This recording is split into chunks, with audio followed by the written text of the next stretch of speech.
அதிமுக தொண்டர்கள் உரிமை மீட்பு குழு சார்பில் ஓ பன்னீர்செல்வம் ராமநாதபுரம் தொகுதியில் வேட்புமனு தாக்கல் செய்திருக்கிறார். கூடுதல் விவரங்களோடு செய்தியாளர் வீரகுமார் இணைக்கிறார். வீரகுமார், விவரங்கள்.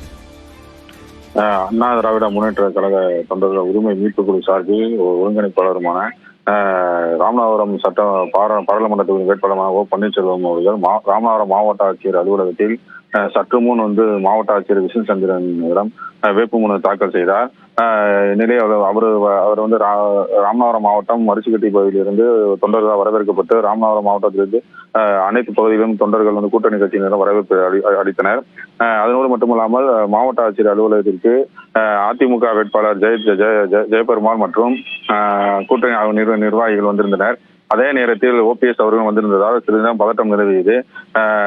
முன்னதாக மாவட்ட ஆட்சியர் அலுவலகத்திற்கு ஓபிஎஸ் அவர்கள் வந்ததன் காரணமாக முதலாவதாக ஓபிஎஸ் அவர்கள் தற்போது வேட்புமனு தாக்கல் செய்திருக்கிறார். ஓபிஎஸ் அமமுக மாவட்ட தலைவர் முருகன், ராஜ்யசபா நியமன எம்பியான தர்மர், பாஜக மாவட்ட தலைவர் தரணி முருகேசன் ஆகியோர் உடன் இருந்தனர். நன்றி வீரகுமார், விரிவான விவரங்களுக்கு.